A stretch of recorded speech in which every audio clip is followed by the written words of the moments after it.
Bueno, entonces el tema sobre los vectores. Primero y ante todo, recordar que los vectores son cantidades físicas, es decir, hay cantidades físicas vectoriales y escalares. Las vectoriales son aquellas que usted va a necesitar no solamente el valor de su tamaño, que es lo que físicamente se le llama magnitud, es decir, todo lo que se puede medir es una magnitud, es como si fuera el tamaño de un vector, pero además de eso, va a tener que dar una dirección sobre la que actúa o sobre la que él actúa. ¿Ya? Algunas veces basta con decir la dirección, pero otras veces tendremos que decir además un sentido.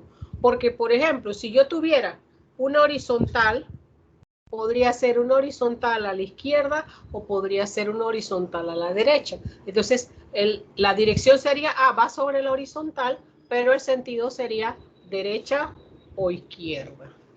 ¿Ya? En el caso, por ejemplo, de la definición de la caída libre, ustedes ven que los cuerpos en caída libre van sobre una vertical. Pero ¿qué vertical sería? ¿Una vertical hacia abajo o una vertical hacia arriba? Obviamente usted dice, bueno, si es caída libre, por definición está cayendo, es una vertical hacia abajo. Entonces la aceleración de la gravedad como cantidad es una cantidad vectorial. ¿Ya? Eso vendría siendo un ejemplo. ¿Qué otro ejemplo hay por ahí, por ejemplo, de una cantidad vectorial? ¿Alguien recuerda alguna otra cantidad vectorial con la que se haya encontrado en la vida?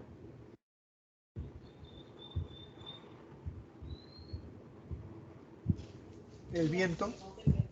¿Ah? El viento. El viento. La dirección del viento. La dirección del viento, por supuesto, muy bien, exactamente, la dirección del viento. A veces te dicen, viene el viento del sur o va un viento del norte o suroeste, no sé cuántos grados. Excelente, excelente. La dirección del viento, excelente, muy bien. Ustedes están muy bien, ¿ah? Me encantan, me encantan. ¿Mm?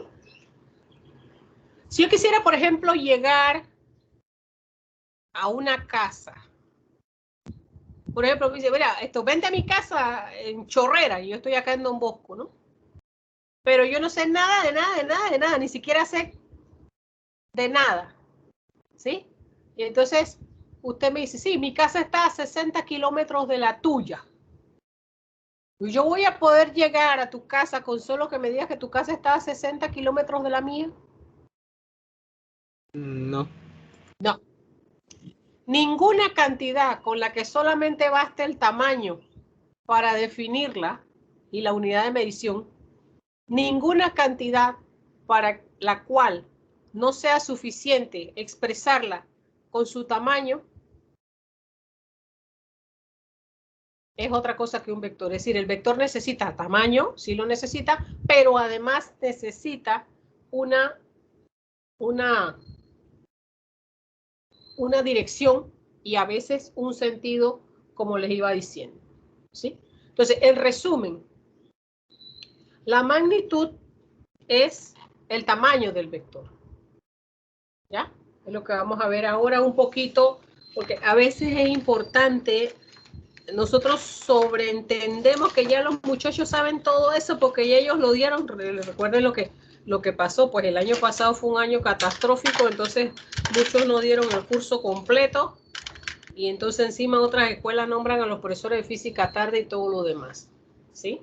Bueno, vamos a ver. Un vector entonces está compuesto de 3 partes. Y de repente fueran 2, algunas veces son 2 y algunas veces son 3. ¿Cómo, profesora? ¿Cómo que algunas veces son 2 y otras veces son 3? ¿Es o no es? ¿Son 2 o son 3? No, lo que pasa es que hay sistemas para expresar los vectores, que les llamamos sistemas de coordenadas. Ambos sistemas de coordenadas usan la magnitud, ¿ya? Y para referirse a la magnitud, nosotros decimos, bueno, la magnitud vendría a equivaler al tamaño del vector. Y matemáticamente, porque ustedes han dado matemática 3, me parece, cálculo 3, donde ustedes dan álgebra lineal. El álgebra lineal es álgebra de vectores, simplemente, ¿sí? A eso le llaman módulo. Eso de módulo viene de matemática, ¿sí? En física se habla de magnitud. ¿Ya? Entonces, ¿qué pasa? Para dar correctamente la magnitud del vector, usted tiene que dar una unidad de medición, porque si no, eso no existe. ¿Ya? Pues dice, bueno, la distancia, yo estoy a 60. ¿60 qué? Centímetros, metros, kilómetros, cuadras, años luz. Tú tienes que decir una unidad. ¿Sí? Bueno. Pero ¿qué pasa? Que ahora entonces vamos a hablar de lo que tiene que ver con la dirección. Que para un sistema yo tengo que decir dirección, pero para otro tengo que decir, además de la dirección, el sentido. Entonces, por eso a veces decimos, bueno, en este sistema basta con dirección y en este sistema hay que dar, además de dirección, el sentido. ¿Sí? Y hay veces que, por ejemplo, bueno, vamos a verlo ahora con los ejemplos. Algunas veces aparecen sueltos, otras veces aparecen juntos. Entonces, vamos a tomar ese detalle. ¿Sí? Como estamos hablando del álgebra de vectores, quiero hacer la aclaración que estoy trabajando con vectores en 2 dimensiones. Pero prácticamente todo lo que digo, perdón, prácticamente todo lo que digo puede extenderse a la 3ª dimensión también. ¿Ya? En la mayoría de las operaciones puede extenderse. Solo que recuerde que si nosotros estamos trabajando en 2 dimensiones, vamos a ver si lo muestro aquí. A ver, por ejemplo, si yo tengo un cartapacio, tengo un plano. Entonces yo diría, bueno, este es el X y esto es el Y. ¿Ya? Bueno, la 3ª dimensión aparecería entonces con la Z. Y luego van a haber varios planos. Porque entonces este sería el plano. Por ejemplo, si este ha sido el XY, este sería entonces el XZ. Y estando así, este sería el YZ. ¿Verdad? Bueno. Entonces, pero nosotros estamos trabajando única y exclusivamente con el sistema de coordenadas cartesianas y polares en 2 dimensiones, que yo creo que con eso es suficiente. ¿Ya? Si yo voy a expresar un vector como un segmento de recta dirigido, ¿verdad? Y voy a poner un sistema de coordenadas cartesianas de esas que hemos acostumbrado a conocer hasta ahora, un plano XY simplemente, ¿verdad? Yo voy a tener que, si yo mido el tamaño, qué sé yo, si está esto representado a escala, si yo mido el tamaño de ese vector, ese tamaño es lo que le estamos diciendo matemáticamente que se llama un módulo. Y la dirección va a ser el ángulo. ¿Un ángulo medido con respecto a qué? ¿Sí? Porque ahí vamos a medir un ángulo. Ese ángulo es lo que va a ser la dirección. Pero ¿qué va a ser?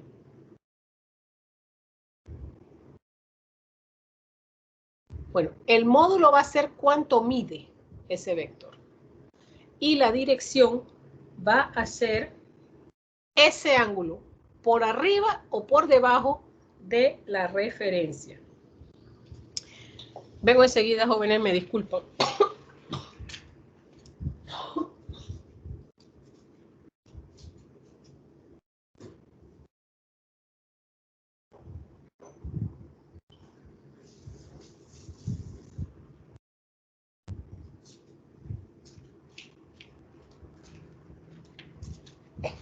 Bien, nosotros en la vida real, nosotros lo que vamos a tener que fijarnos es en el término referencia. ¿Qué quiere decir el término referencia? Referencia es un punto o una región, depende si es un plano o es un tridimensional. Es la región, o en este caso el punto con respecto al cual se van a hacer las descripciones. En la vida real, nosotros vemos simplemente el ángulo. ¿Ya? Nosotros, por ejemplo, usted me dice, por ejemplo, ah, sí, ¿y por dónde se fue? No, se fue por allá. Usted ya da prácticamente el ángulo, no lo mide con el ojo de decir, son 47, ni nada de eso, ¿sí? Pero usted lo que ve es el resultado de la dirección, ¿sí?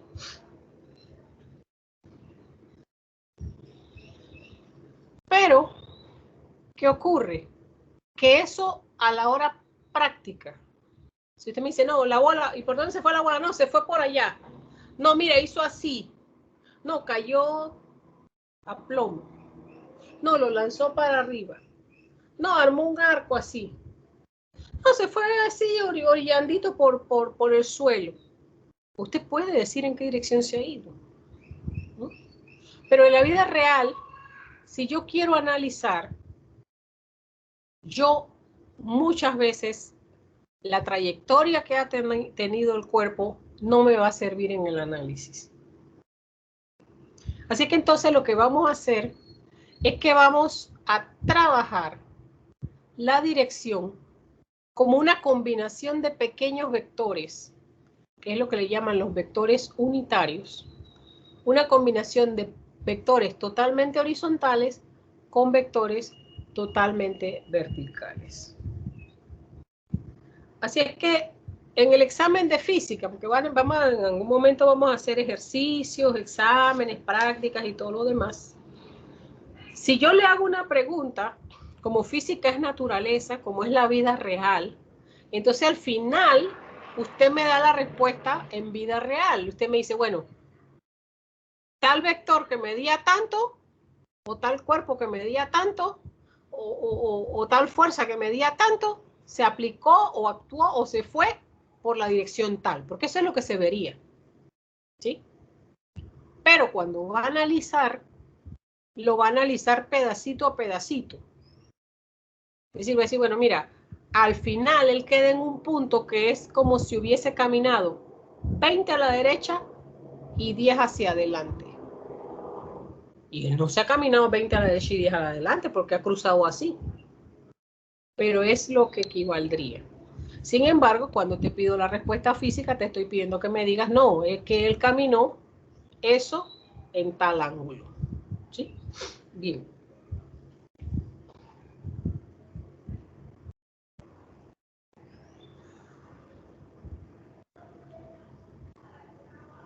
Algo que es importante, y la gente dice, bueno, profesora, pero entonces usted dice que para trabajar el problema, es decir, para resolverlo, yo voy a expresarlo, cualquier vector que es un solo vector, yo lo voy a expresar como si fuera la suma de dos vectores. Si estamos en coordenadas, digo, en el plano, que es el caso, como una combinación de dos vectores. Si estuviéramos en el espacio tridimensional, sería como una combinación de tres, efectivamente, ¿sí? Pero entonces, la gente dice, pero entonces usted me da una y yo tengo que buscar la otra, o usted me dice cómo yo voy a hacer eso. ¿Cómo puedo yo pasar de una componente en la que usted me está dando un tamaño y una dirección, cómo voy a pasar yo a dar una combinación de un vector totalmente horizontal con un vector totalmente vertical? ¿Cómo yo voy a hacer eso? ¿Sí? Bueno, eso depende, porque hay dos maneras de saberlo hacer. Una es la manera formal, que es la manera que nos enseñan en el colegio, porque el profesor en el colegio, pues, antes del coronavirus, y ojalá algún día volverán a ser los colegios como eran antes, el profesor del colegio se daba toda la molestia de tratar de explicarle a usted los por qué y los cuándo y los cómo y los dónde, ¿sí? Se tomaba mucho tiempo en eso, porque la idea era que usted lo pudiera asumir, ¿sí? Pero ahora no. Ahora estamos en la universidad y que resulta que en la universidad usted tiene que trabajar rápido, porque el examen igual dura 2 horas. No tenemos tiempo a que usted se ponga a hacer eso pasito, pasito, pasito, para ver cómo acaba eso. No, no, no. Yo necesito mi respuesta de una manera rápida. Así que hoy yo te voy a explicar primero Hoy yo te voy a explicar primero de dónde sale. Porque te va a quedar ahí en el video para cuando te dé la gana en la vida, alguna vez cuando tengas un hijo, un primo, un sobrino, un hermano, una tía. A veces hay gente que tiene tíos que son más jóvenes que ellos. Y tú le quieras explicar algo sobre cómo se hace, pues te lo voy a explicar. Pero también te voy a explicar cómo se hace en la calculadora para que no pierdas el tiempo haciendo eso. No porque no sea importante, por favor, no le vayas a faltar respeto a tu profesor de secundaria. Era importante saber el por qué. Solo que ahora en la universidad tenemos que seguir aprendiendo otras cosas donde ya no podemos esperar el día entero que tú resuelvas eso. Entonces, mira, un vector expresado en componentes polares, que son estas componentes que tenemos aquí, es decir, dan una magnitud y una dirección, ¿sí? Entonces eso lo dan con respecto a una horizontal positiva, ¿sí? En lo que tiene que ver con las coordenadas polares, ellos miden con respecto a la horizontal positiva todos los ángulos, ¿sí? Aquí tienen otro, fíjate, el ángulo lo está midiendo saliendo de la horizontal positiva, lo está midiendo hacia esa otra región, ¿ya? Bueno, vamos a asumir este primer caso.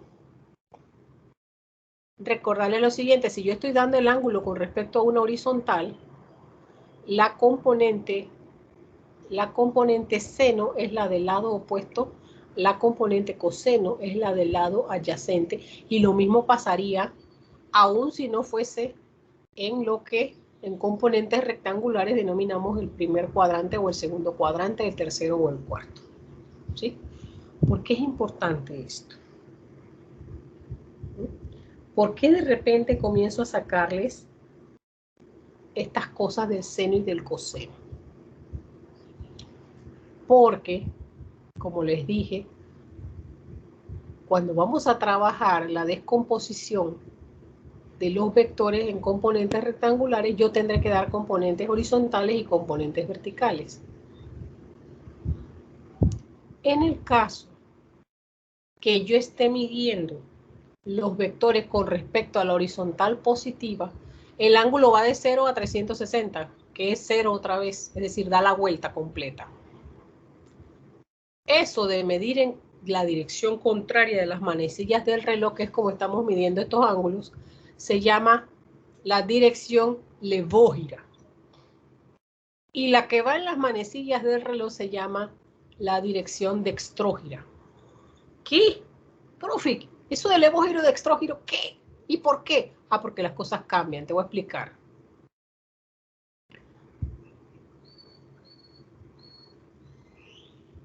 Según sea que quede a la izquierda o hacia abajo, a la derecha o hacia arriba,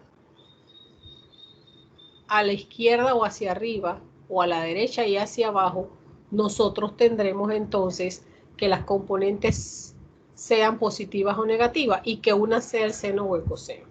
Y la pregunta lógica que hacen los muchachos es, profesora, entonces yo siempre voy a medir con la horizontal positiva, profesora. Es que yo diría que sí. Por la simple y sencilla razón de que nuestra amiga la calculadora está programada de esa manera. Como nuestra amiga la calculadora está programada de esa manera, cuando ella da los resultados, los da en atención a eso. Si la calculadora te dice que el ángulo sale positivo, te está indicando midiendo desde la horizontal derecha. Si te dice que es negativo, también midiendo sobre la horizontal derecha, pero si te dice el ángulo es positivo, es girando contrario al reloj, y si te dice que es negativo, es girando en la dirección del reloj. Ahora bien, yo tengo problemas, y lo vamos a ver, no en la primera unidad, ¿va a ver? No en la primera unidad, pero en la segunda unidad sin falta, que es la unidad de dinámica y de estática, nosotros vamos a estar viendo problemas en los que los diagramas nos dan puros ángulos agudos. Para el que no se acuerda, para el que nunca supo, para el que alguna vez lo supo pero ya lo recordó, y para el que no sabe qué cosa es un ángulo agudo. Es un ángulo que mide menos de 90 grados. Entonces, hay problemas en los que los dibujitos nos dicen puros ángulos agudos. Entonces tú te comienzas a rascar la cabeza. Porque tú dices, ya la vida, ahora me dieron este ángulo aquí con respecto a un horizontal, pero a la izquierda y no a la derecha como la profesora lo daba primeramente. Y hay otros casos en los que ni siquiera con un horizontal, me lo dan con respecto a una vertical. Entonces yo qué rayo o cómo rayo, yo le voy a decir a la calculadora para que no se me equivoque, porque si yo a la calculadora no le doy las cosas como es, ella tampoco me las va a dar a mí como son. Entonces, ¿cómo puedo hacer para que,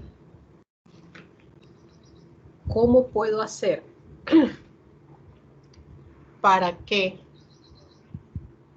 los valores que yo le entregue a la calculadora sean los valores apropiados? ¿Sí?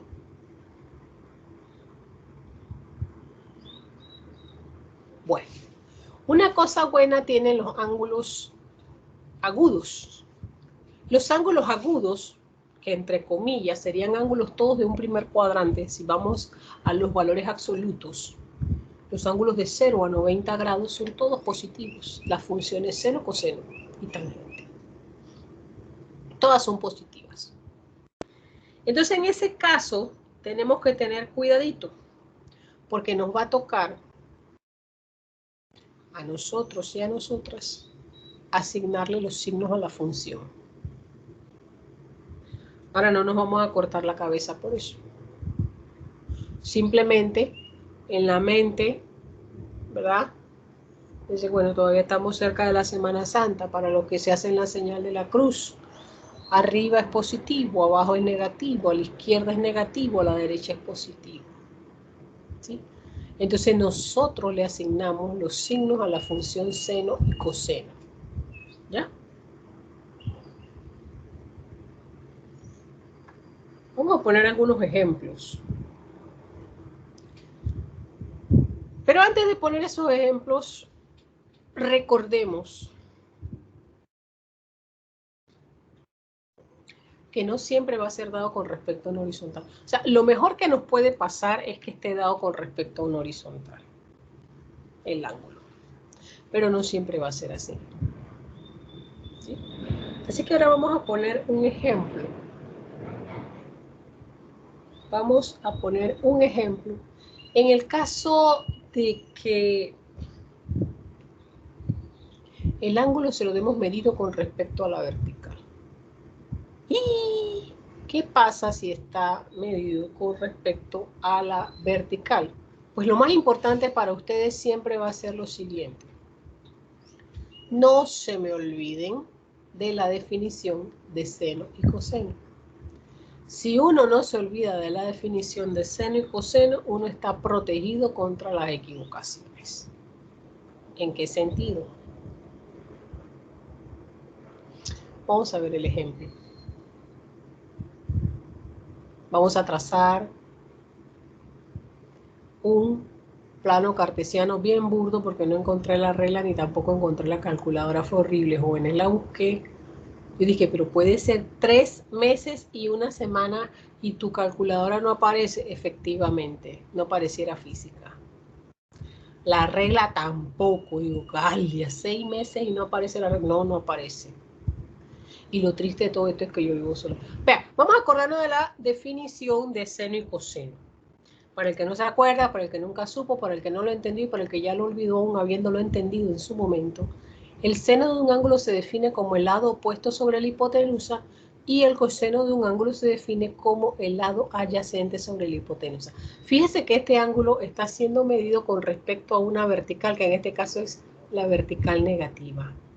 ¿Ya? Es más, la clave de todo esto, de saber el seno y el coseno, es saber qué rayos es el lado adyacente. ¿Qué rayo es el lado adyacente? Adyacente, ustedes no saben porque ahora se habla un español más moderno, pero cuando yo estaba en el colegio, que eso fue hace un montón de años, hace más de 40 años, sí nos decían en las propagandas, salía, bueno, ya existía el radio, y vaya al restaurante Minimax adyacente al Teatro Ópera. Entonces, tú dices, ¿cómo? Párame eso ahí. Vamos a pararlo aquí un poquito. Un poquitín vamos a pararlo. Adyacente significa al lado. ¿Al lado de quién? Espero que estén grabando, muchachos, porque a mí se me olvidó. Bien. Adyacente significa al lado de. Y en este caso es al lado del ángulo.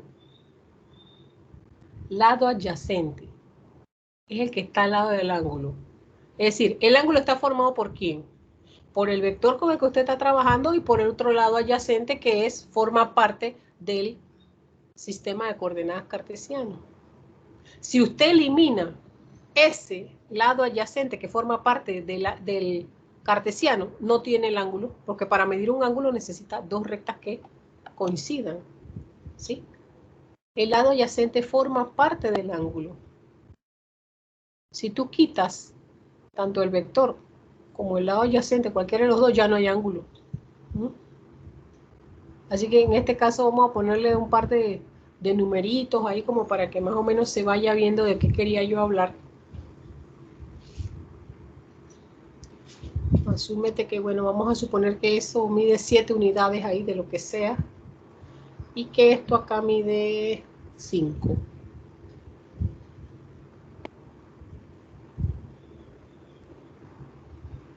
Voy entonces a definir el seno. Sería 5 unidades. No, nada de 7, eso es un error ahí. Eso es una vulgaridad, eso sería la tangente. La cotangente. Esto aquí es otra cosa. Vamos a ver cuánto es. Tengo yo la raíz de 74. Ese 4 ni se ve, arregle eso, señora. ¿De dónde sale esa raíz de 74? Bueno, resulta que si te fijas, ahí se nos está formando un triángulo rectángulo, porque precisamente verticales y horizontales son perpendiculares entre sí.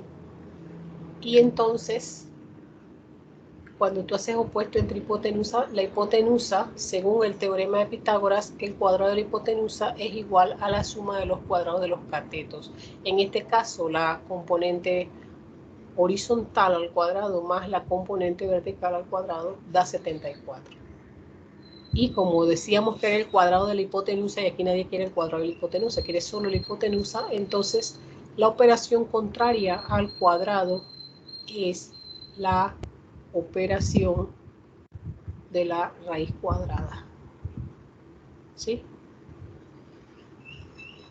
Eso es lo que básicamente estamos recordando allí. Vamos entonces a verlo un poquito más claro. Profesora, disculpe, una pregunta. Sí, déjame parar aquí. Dime.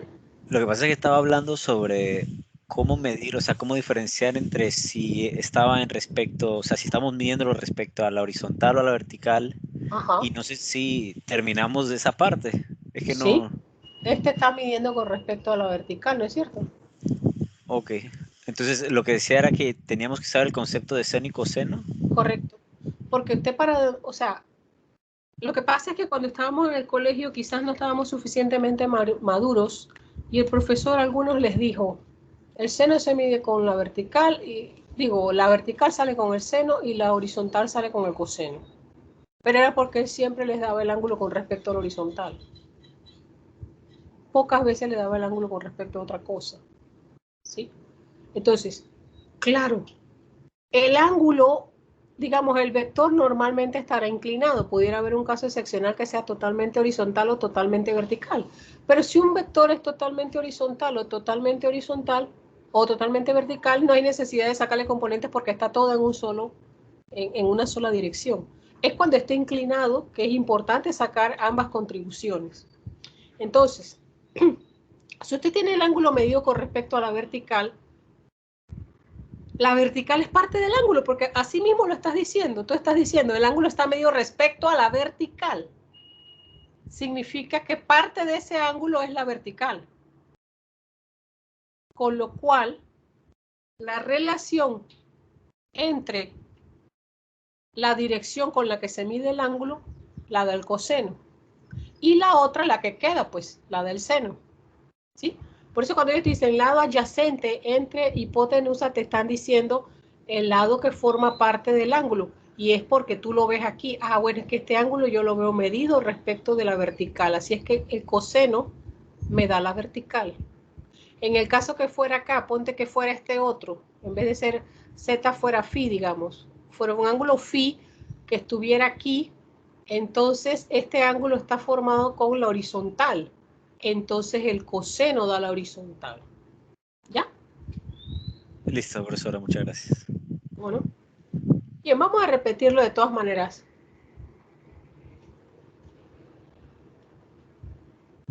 Si tú quitas el ángulo, si tú quitas el lado con el que estás midiendo el ángulo, ya no hay ángulo, porque un ángulo necesita dos segmentos de recta. A eso es a lo que nos íbamos refiriendo.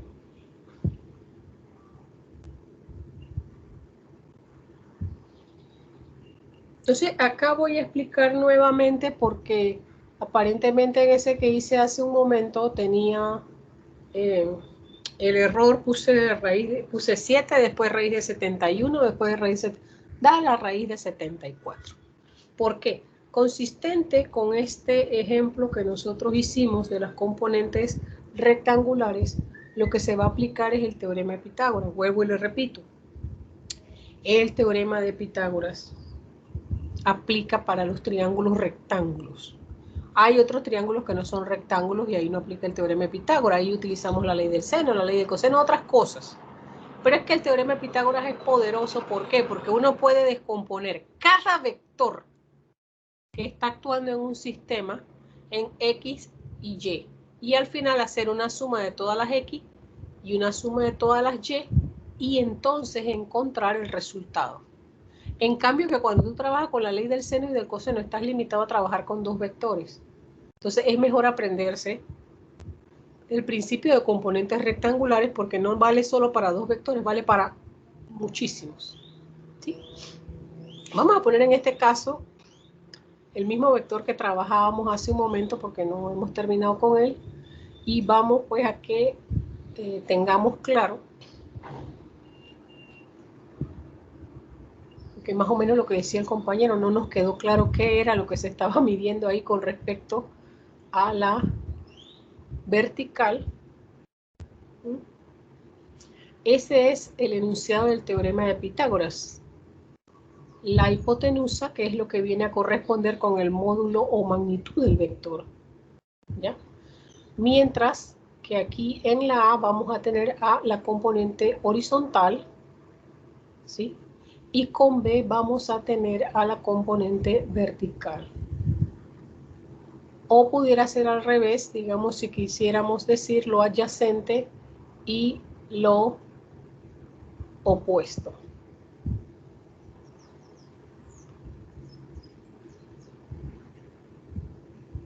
Entonces yo le llamaría A la adyacente y B a la opuesta, simplemente por mantener lo que vendría siendo como una mnemotécnica, A la adyacente y B la otra, pues.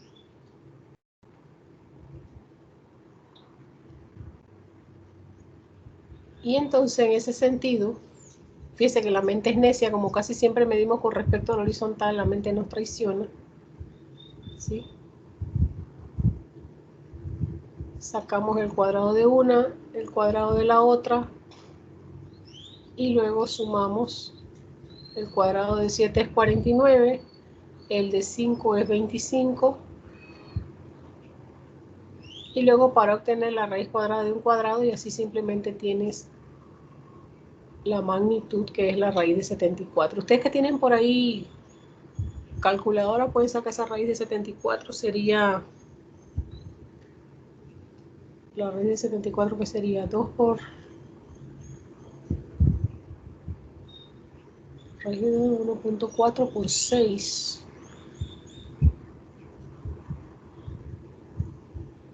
8 y algo, ¿no?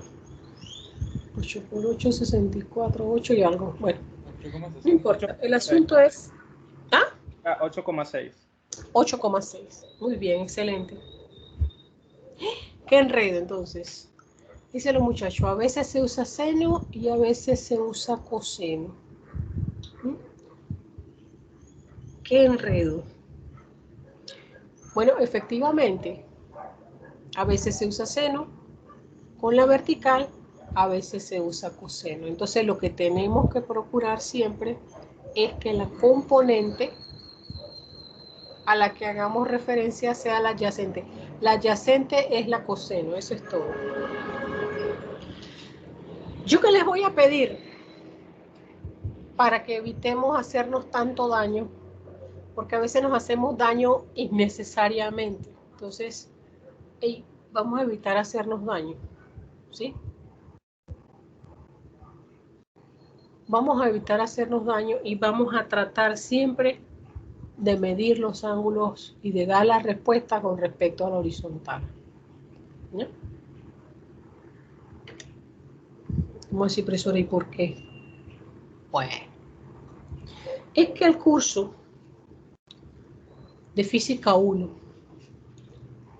es un curso de mecánica, ¿sí? Entonces, si es un curso de mecánica, nosotros vamos a estar hablando de movimientos. ¿Y con cuál vamos a empezar? Con el rectilíneo uniforme. Y si es rectilíneo uniforme, la condición necesaria y suficiente para que pudiésemos hablar en algún momento de que sea rectilíneo y de que sea uniforme, es que se dé una horizontal. ¿Ya? No es la condición única, porque nosotros veremos también que podemos trabajar en un plano inclinado, ¿sí?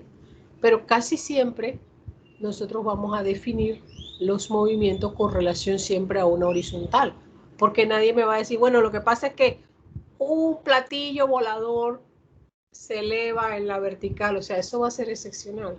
No, profesora, pero hay bolas lanzadas hacia arriba, sí, pero ya no va a ser, sí va a ser rectilíneo, pero no va a ser uniforme porque va a estar trabajando la gravedad en contrario, ¿cierto?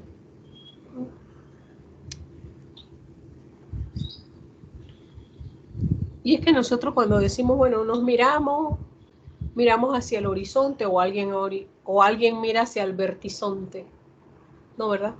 Miramos al horizonte, no al vertizonte. Usted se imagina que saliéramos en la mañana y que no vamos a salir a mirar así al infinito, al horizonte, sino que vamos a salir así, a poner los ojos así para ver el vertizonte. Bueno, entonces, correspondiendo con las horizontales, vamos a tener el 0 a la derecha y el 180 hacia la izquierda. Esas son las otras coordenadas que hay, las polares. Y la vertical va a corresponder la positiva con el 90 y la horizontal, perdón, y la de abajo va a corresponder con el 270. Bueno, esto es lo que es formalmente, ¿ya?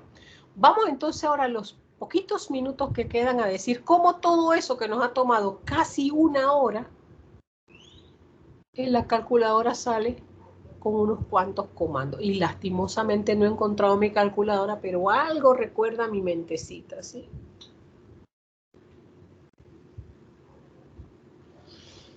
En primer lugar, darle gracias a Dios a quien sea que haya tenido que ver con las calculadoras. De alguna manera nos han simplificado la vida. ¿Mm? Dice que de otras han hecho que se licúe la inteligencia de la población, pero yo no creo. Bueno, buscamos una tecla que dice POL. Esa tecla lo que nos quiere decir es que esta tecla nos va a convertir algo que esté en componentes rectangulares, nos los va a convertir a componentes polares. Es decir, nos va a dar un módulo. Así que yo toco POL, escribo el número, por ejemplo, el que teníamos hace un momento en el ejemplo anterior era, yo escribiría, digamos, toco la tecla POL 7,5. ¿Ya?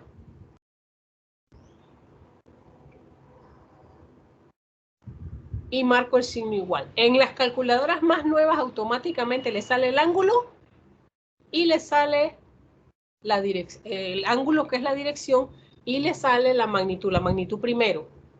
Le sale la magnitud primero y después le sale el ángulo.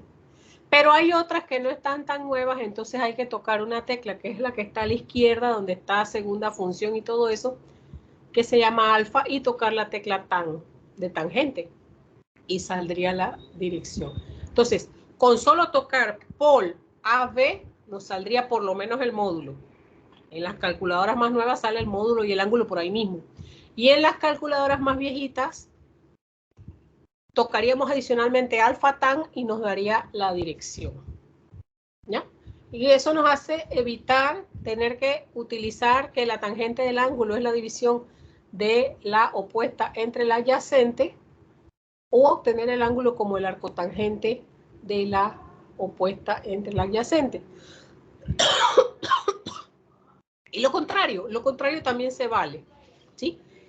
Hay lo contrario. Hay, por ejemplo, que cuando me dan el problema, lo primero que yo tengo que hacer es conseguir las componentes rectangulares. Eso que hicimos de que, bueno, yo determino con el seno el opuesto y con el coseno el adyacente, que va a corresponder, si he medido todo con respecto a la horizontal, el coseno me daría la horizontal y el seno me daría la vertical. Bueno, acá simplemente meteríamos los valores de la magnitud y de la dirección con el comando REC. Busquen en su calculadora el comando REC. Entonces esa es la tarea de hoy, ¿no? Identificar en su calculadora dónde está Pol y dónde está REC. Y si no tienen calculadora, identificarlo en la aplicación que hayan bajado para usar el celular como calculadora. Entonces esto automáticamente te va a dar las dos respuestas, te va a dar la horizontal y la vertical, y te va a liberar pues de hacer el cálculo de A por el coseno y de A por el seno. Solamente tener en cuenta que tú tienes que saber siempre si el resultado ya te está dando el signo o tú tienes que asignarlo, porque tú tienes que saber, o sea, si tú estás viendo un vector que va a la izquierda, aunque te salga la horizontal positiva, tú no vas a poner la horizontal positiva porque tú sabes que la izquierda es negativa, pues. Así que, mis queridos muchachos, hay otros tipos de operación entre vectores que no los vamos a usar ahorita, pero solamente vamos a mencionar, porque ya me imagino que estamos en la recta final, ya la hora, si no se ha acabado, se acaba muy pronto. La suma o la resta se suma igual que suma usted en álgebra, porque esto es un álgebra, el álgebra de vectores es un álgebra lineal, ¿sí? También multiplica o divide por un escalar, simplemente esa constante por la que usted va a multiplicar o por la que usted va a dividir, trabaja sobre cada componente del vector. Y en ese caso es o aumentarlo o reducirlo, pero la dirección sigue siendo igual. Es decir, la multiplicación o división entre un escalar no afecta a la dirección. El producto escalar entre dos vectores, fíjese que habla de que es producto entre vectores, pero el resultado no es un vector, es un escalar. Y se obtiene multiplicando componentes semejantes. Es decir, cuando hagamos producto escalar, solamente podemos multiplicar horizontales con horizontales y verticales con verticales, por ejemplo. Y los productos vectoriales, ahí sí se nos va a formar un enredo y un chanchullo, ¿verdad? Porque requerimos todo lo contrario. Acá multiplicamos, en el escalar multiplicamos horizontal por horizontal, vertical por vertical. Ahora no podemos hacer eso. Ahora llegamos a un producto donde el orden de los factores sí altera el producto, pero además horizontales multiplican verticales y verticales multiplican horizontales. No vale para nada las componentes en común y se trabaja con una denominada regla de la mano derecha que nos daría el sentido del vector resultante, porque definitivamente eso es una locura. Si trabajas con X y Y, la respuesta te da en Z o en